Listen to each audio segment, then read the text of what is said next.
Assalamualaikum warahmatullahi wabarakatuh. Selamat pagi anak-anak hebat kelas 4A dan kelas 4B. Bagaimana kabar kalian hari ini? Sudah sarapan atau belum? Sudah mandi kan?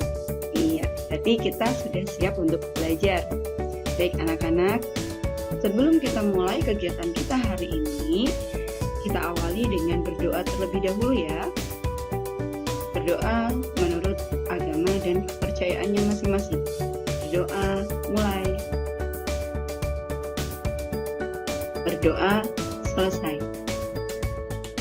Anak-anak, bagi kalian yang melakukan aktivitas di luar rumah, jangan lupa untuk selalu mematuhi protokol kesehatan ya, dengan cara menggunakan masker, bercuci tangan di air yang mengalir atau menggunakan hand sanitizer, serta selalu menjaga jarak.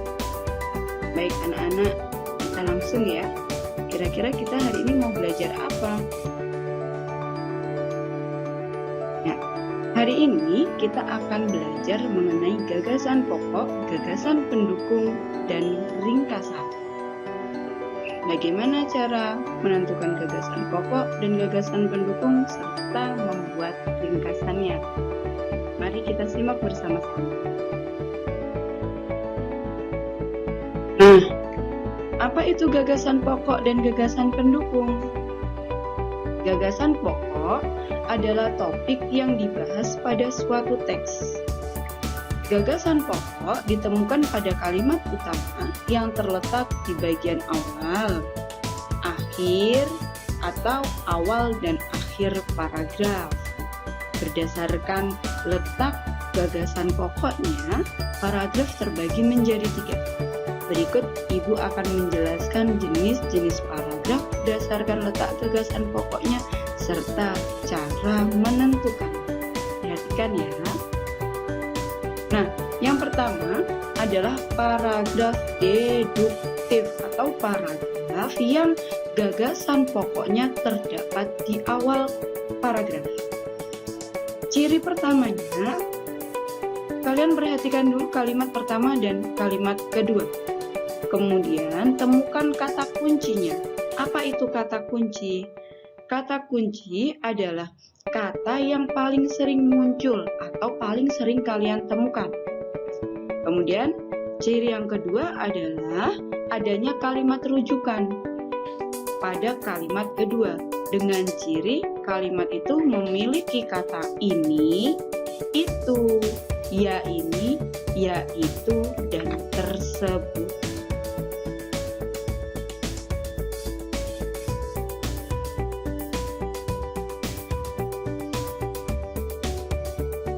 Nah, yang kedua adalah paragraf induktif, yaitu paragraf yang gagasan pokoknya terdapat pada akhir paragraf atau pada bagian belakang.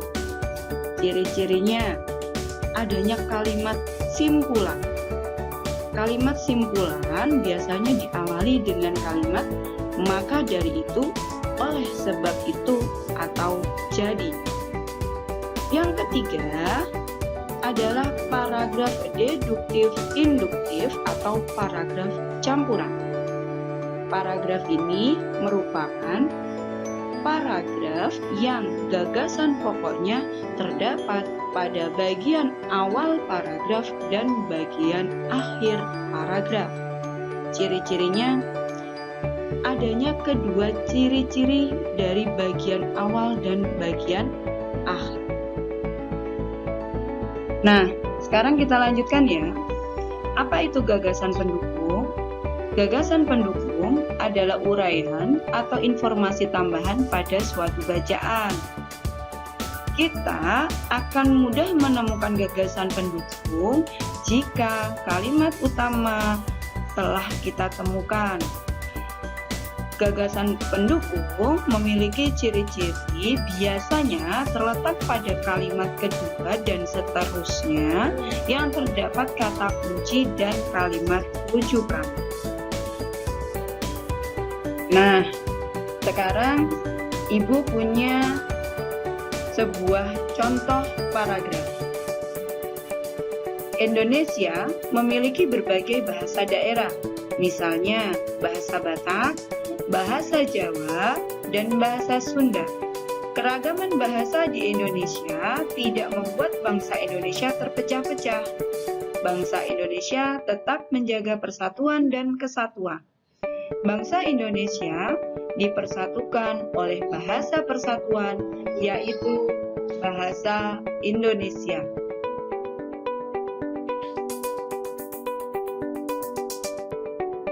Nah, baik anak-anak, kita analisa ya pada paragraf tersebut. Kalimat pertama ada Indonesia memiliki berbagai bahasa daerah, misalnya bahasa Batak, bahasa Jawa, dan bahasa Sunda. Kalimat kedua ada keragaman bahasa di Indonesia tidak membuat bangsa Indonesia terpecah-pecah.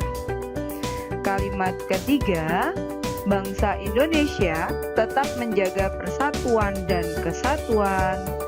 Kemudian yang kalimat keempat, bangsa Indonesia dipersatukan oleh bahasa persatuan, yaitu bahasa Indonesia. Nah, dari yang telah kita pelajari, kita fokus dulu pada kalimat pertama dan kalimat kedua. Kita temukan dulu kata kuncinya. Ya, kita menemukan ada kata kunci Indonesia dan bahasa daerah. Kemudian ada bahasa dan Indonesia kalimat kedua. Di kalimat ketiga dan kalimat keempat pun juga ada kata kunci bahasa. Berarti bisa digarisbawahi kata kuncinya adalah bahasa dan Indonesia. Nah, dari kesimpulan itu, maka gagasan pokoknya adalah Indonesia memiliki berbagai bahasa daerah. Nah, kita dapat menuliskannya dalam bentuk diagram, tabel, maupun pada bentuk peta konsep. Ya, perhatikan baik-baik. Ini dalam bentuk diagram. Gagasan pokoknya terdapat pada kalimat pertama, yaitu Indonesia memiliki berbagai bahasa daerah. Gagasan pendukung terdapat pada kalimat kedua, ketiga, dan keempat, yaitu gagasan pendukung yang pertama, bahasa Indonesia mempersatukan bangsa Indonesia.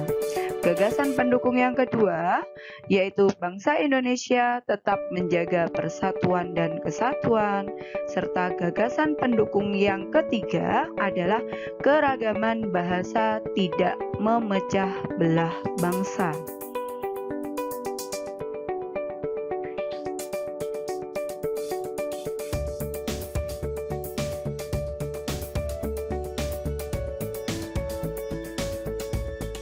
Karena tadi sudah dijelaskan oleh Bu Rizka bagaimana cara mencari gagasan pokok dan gagasan pendukungnya dan mengaplikasikannya ke dalam bentuk diagram. Nah, sekarang Bapak akan menjelaskan bagaimana caranya mengaplikasikan gagasan pokok dan gagasan pendukung ke bentuk tabel. Ya, di sini Bapak sudah punya contoh paragrafnya. Nah, judulnya adalah Gelar Budaya di Sekolah. Nah, tadi sudah dijelaskan oleh Bu Rizka cara mencari gagasan pokok itu dengan cara mencari kalimat utamanya terlebih dahulu. Nah, maka dari itu kita harus memisahkan seluruh kalimat yang berada di paragraf ini menjadi satu bagian ya. Nah, lalu akan terlihat seperti ini ya anak-anak setelah dipisah. Nah, kalimat pertama dari paragraf tadi adalah keragaman tidak hanya terdapat di lingkungan masyarakat tetapi juga di lingkungan sekolah. Kalimat keduanya, para siswa di sekolah Udin terdiri atas berbagai suku bangsa. kalimat ketiganya, mereka berasal dari berbagai daerah di Indonesia. Kalimat keempatnya, ada siswa yang berasal dari Sumatera, Jawa, Kalimantan, Sulawesi, Nusa Tenggara, Papua, dan sebagainya. Nah, untuk mencari gagasan pokoknya, kita fokus ke kalimat pertama dan kalimat kedua. Oke, lihat apakah ada kata kunci dari kalimat kedua. Ayo. Nah, kata sekolah itu adalah kata kunci. Nah, lalu kata berbagai suku bangsa pada kalimat kedua itu menunjukkan keberagaman ya, atau kalimat yang merujuk ke keragaman. Nah, jadi sudah dipastikan ya, kalimat utamanya adalah yang kalimat pertama, yaitu keragaman tidak hanya terdapat di lingkungan masyarakat, tetapi juga di lingkungan sekolah.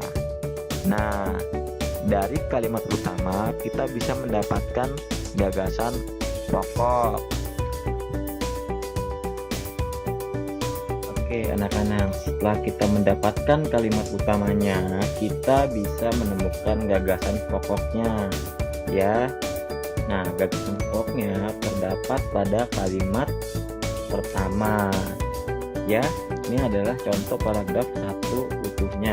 Nah, gagasan pokoknya itu berada pada kalimat pertama, yaitu keragaman tidak hanya terdapat di lingkungan masyarakat, tetapi juga di lingkungan sekolah. Nah, gagasan pokoknya apa? Gagasan pokoknya itu keragaman di lingkungan sekolah. Nah, untuk gagasan mendukungnya itu terdapat di kalimat kedua, ketiga, dan keempat. Oke anak-anak, kita masuk ke paragraf kedua. Nah, paragraf kedua ini hampir sama ya dengan paragraf pertama. Bagaimana caranya untuk mencari gagasan pokok? Itu kita harus menemukan kalimat utamanya terlebih dahulu. Nah, ini adalah paragraf keduanya. Terlihat di sana terdapat 6 kalimat ya. Kalimat pertama, sekolah sering mengadakan gelar budaya.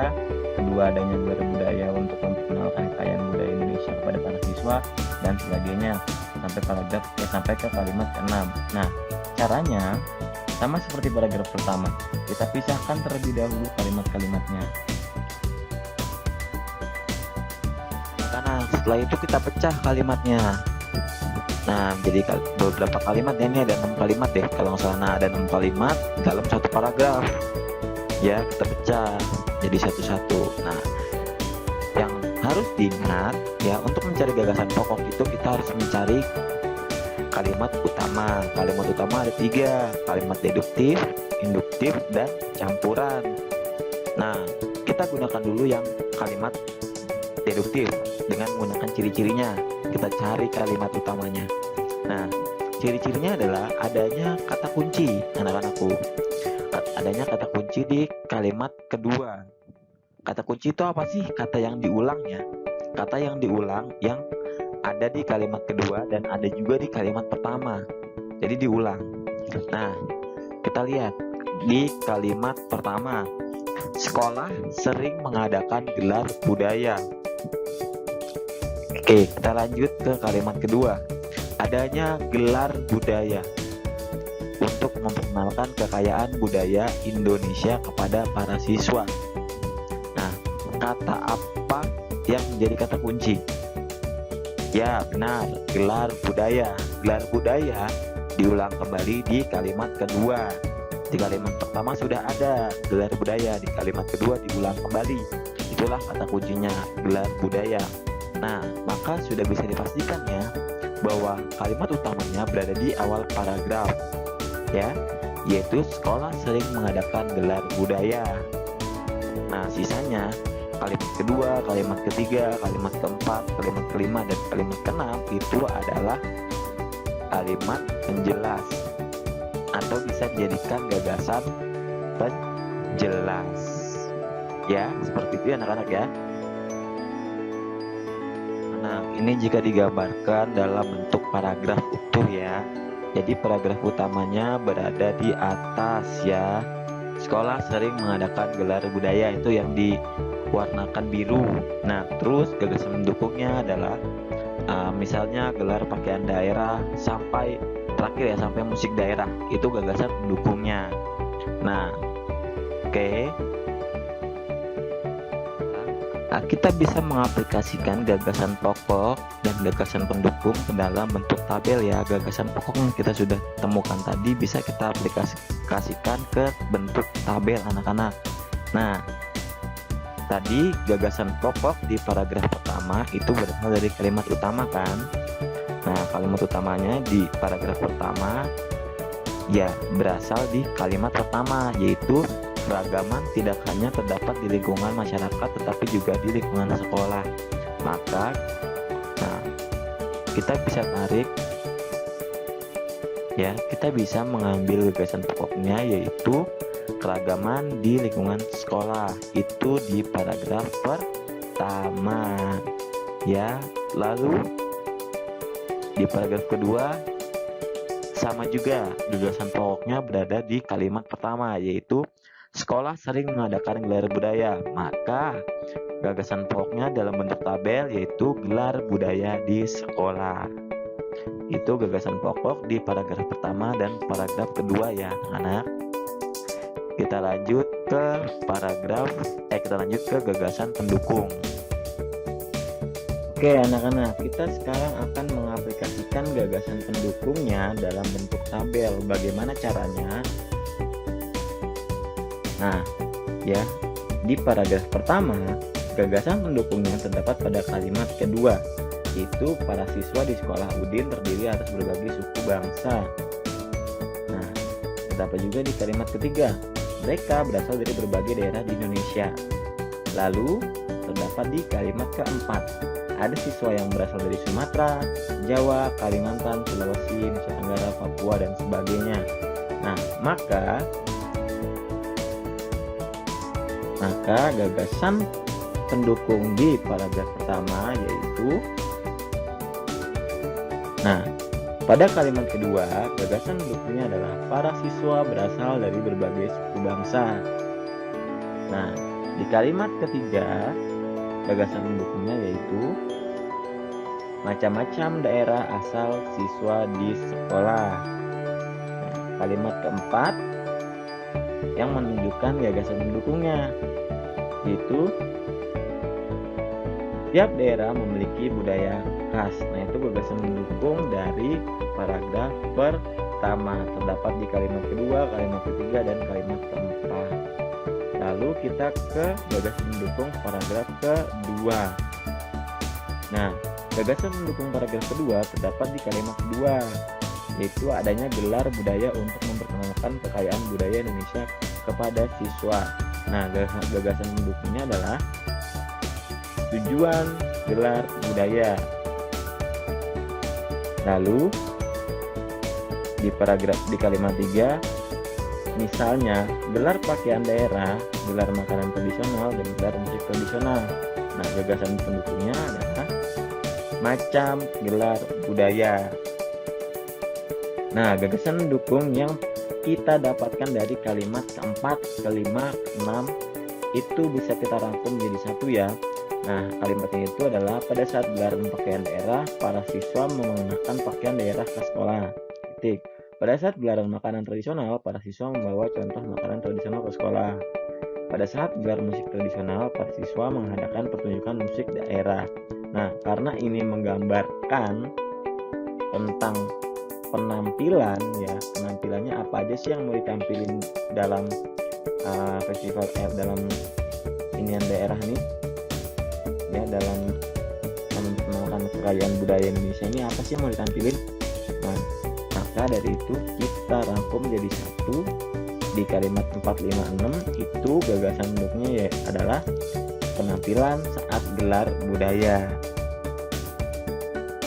Nah, itu tadi cara mencari gagasan pokok dan gagasan mendukung serta memasukkannya ke dalam bentuk tabel. Nah, kita lanjut ke ringkasan. Oke, kita masuk ke meringkas anak-anak. Meringkas itu adalah Tulis kembali isi teks secara singkat, tapi tidak merubah makna dan tujuan dari teks tersebut. Nah, dalam meringkas itu ada poin-poin penting yang harus diperhatikan untuk meringkas sebuah paragraf atau sebuah cerita ya anak-anak ya. Nah, apa aja sih poin-poin pentingnya yang harus kita ingat dalam meringkas? Oke, sekarang masuk ke langkah-langkah membuat ringkasan teks. Yang pertama adalah bacalah teks dengan seksama. Yang kedua, gunakan kalimat tanya apa, siapa, mengapa, bagaimana, di mana, dan kapan untuk mengetahui kejadian yang diceritakan dalam teks. Yang ketiga, catatlah hal-hal penting yang kamu temukan saat membaca teks ya anak-anak ya. Yang keempat, buatlah peta pikiran untuk mencatat gagasan pokok dan gagasan pendukung pada setiap paragraf. Yang kelima, buatlah ringkasan berdasarkan peta pikiran menggunakan bahasamu sendiri. Ya, setelah membuat peta pikiran untuk mencatat gagasan pokok dan gagasan pendukung, kalian buat ringkasan berdasarkan peta pikiran tersebut dengan menggunakan bahasa kamu sendiri. Lalu yang keenam, urutan peristiwa harus sesuai dengan isi teks sebenarnya. Jadi jangan dilengkap-lengkap ya. Misalkan pertama Udin melempar batu, yang kedua Udin menangkap kelinci, yang ketiga Udin mengganti baju. Nah, itu harus sesuai urutan. Yang pertama Udin melempar batu, kedua Udin menangkap kelinci, yang ketiga Udin melepas baju. Jangan ditukar-tukar ya, itu harus sesuai.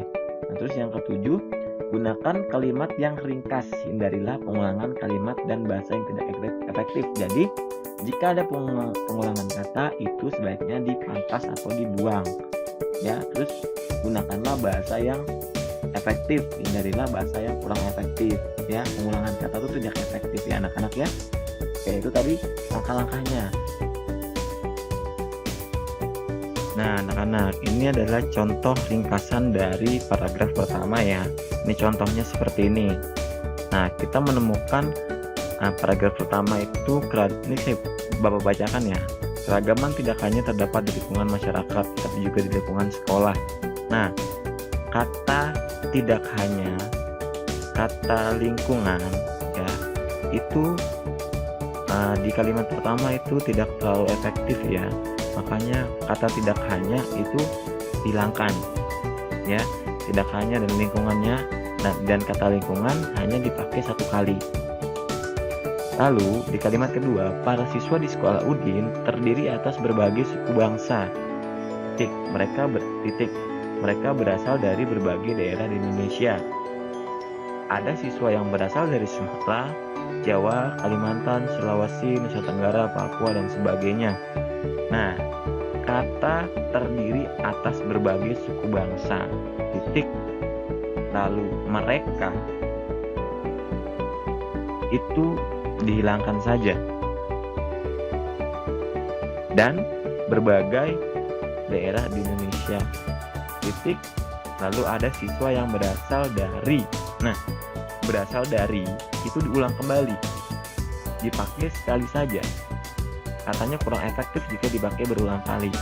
Maka jadilah kalimat para siswa di sekolah Udin berasal dari Sumatera, Jawa, Kalimantan, Sulawesi, Nusa Tenggara, Papua, dan sebagainya. Itu sudah menggambarkan keberagaman. Nah, jadi jika disatukan ya, ringkasannya menjadi satu, yaitu keragaman terdapat di lingkungan masyarakat dan sekolah. Para siswa di sekolah Udin berasal dari Sumatera, Jawa, Kalimantan, Sulawesi, Nusa Tenggara, Papua, dan sebagainya. Ya, lebih ringkas bukan? Banyak kata-kata yang tidak perlu untuk ditulis. Jadi diringkas seperti itu. Ini yang disebut dengan ringkasan. Ya, cukup sekian pembelajaran dari Pak Bagus dan Bu Rizka. Kurang lebihnya mohon maaf. Bapak dan Bu Rizka harapkan kalian bisa mengerti dalam pembelajaran kali ini gagasan pokok, gagasan pendukung, beserta ringkasan. Nah, selalu giat belajar di rumah, jaga kebersihan jangan lupa, sehat selalu. Kurang lebihnya mohon maaf. Wabillahi taufiq wal hidayah. Wassalamualaikum warahmatullahi wabarakatuh.